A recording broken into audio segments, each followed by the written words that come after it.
Some people are very scared of Huntavirus and they're afraid that this is something that they're going to catch and it's going to be a pandemic. I'm here to give you information on what you need to know. This is Dr. Azadeh Khatibi, physician with public health training. So we're going to go through what Huntavirus is, what's happening with this outbreak, and what you need to know and what you can do. So there was a cruise ship with multiple people who came down with Huntavirus, and unfortunately, some have passed. And this is a highly unusual situation because you have an outbreak on a cruise ship, very close quarters. So appropriately, the doctors, the medical personnel, the scientists are going and investigating. They're doing their contact tracing and addressing it. And that's important to do because Huntavirus, if there's a case that is severely progressed, can cause problems. Like a pulmonary syndrome or a hemorrhagic fever with renal syndrome, and it can result in death. So measures like contact tracing and quarantine and doing PCR testing, serology testing is important to do to identify who has the disease and also alert people who might have been exposed that they need to be careful and take care of themselves, be on alert. Quarantine is needed.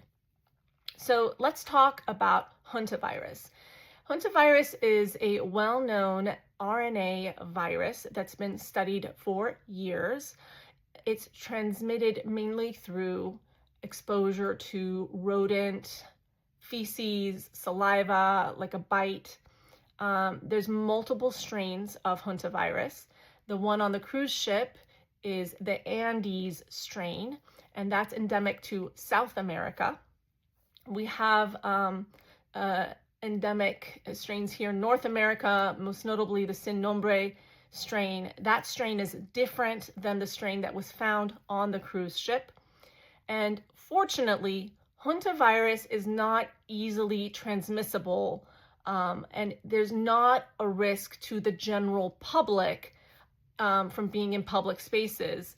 And another positive thing is that Huntavirus we don't have any evidence that Huntavirus can be transmitted from someone who's infected but is asymptomatic.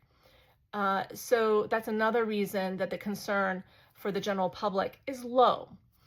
The quarantine for those who have been exposed on the cruise ship, out of great caution, will be 6 weeks because it can take up to 6 weeks for the infection to manifest itself in the person and for the person to become symptomatic of disease.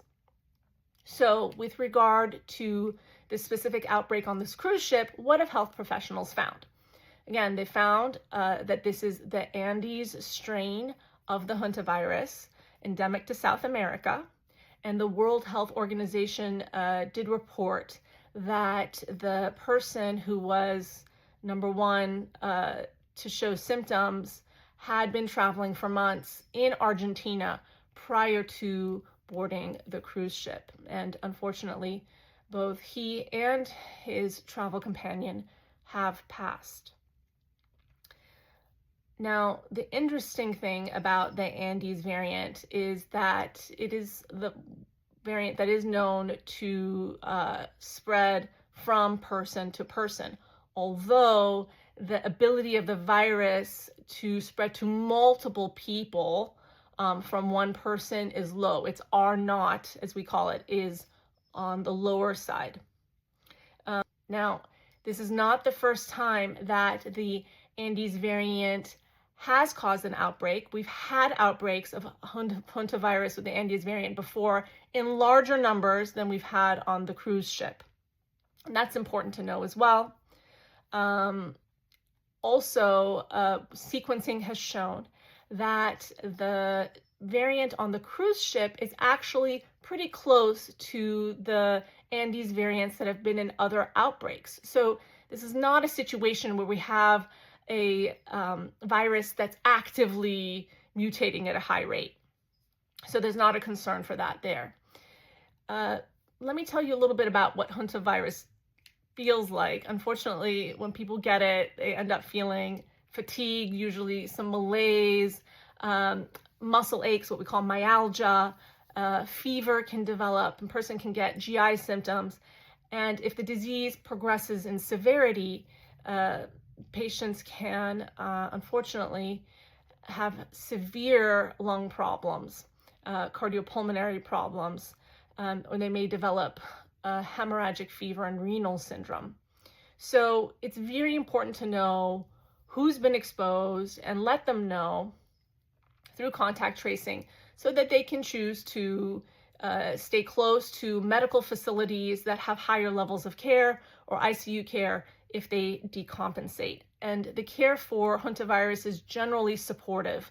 And there is some evidence that some medications may work, but it's generally we try to support the patient so the body can take care of itself. So I think one of the main takeaways, especially in someone who may be fearful when they hear these stories in the media that's trying to get you to listen to them, is don't look at Huntavirus through the lens of the COVID chaos that happened to us before. And I mean, I generally recommend don't even look at COVID through the lens of the COVID chaos that happened before. But what you need to know is this is not a pandemic. This is not a new unknown virus. There is little concern for public transmission. The rate of transmission of someone who's infected to spread it to other people is low. And there's no evidence of transmission from asymptomatic people. But it's important to take precautions in those who might develop symptoms, which is why these cruise ship passengers are being carefully monitored. And remember, we've had our own endemic Huntavirus in North America for years. We've been living with it. So don't be afraid if you're on a hike and you see a rat cross your path. Don't be concerned. But if you get a bite, or if you have to clean up rodent feces, or you have an infestation in your house, make sure as you're cleaning up to wear a respirator, protect yourself, or hire professionals to clean it up. What I really hope happens is that the medical professionals doing these investigations of these patients and investigating the outbreak look beyond, and they see actually what the root causes are in the decompensation of people who end up not doing well and getting the pulmonary problems or the hemorrhagic fevers. What makes one person decompensate and die and the other one does well? That needs to be investigated. The more we can get at the root causes of things, looking at their metabolic health, their gut microbiome, their inflammatory state in their body, their heavy metal state, and looking at these variables and investigating them, the more we can understand the mystery that is the human body and really make ourselves and our society stronger. Above all, for each of you, my dear listeners, please stay calm, stay centered, and take care of your health by getting at what truly makes you healthy, and build up your immune system so that if there is an infection that comes, you'll be able to fight it beautifully and weather all storms. Have a beautiful day.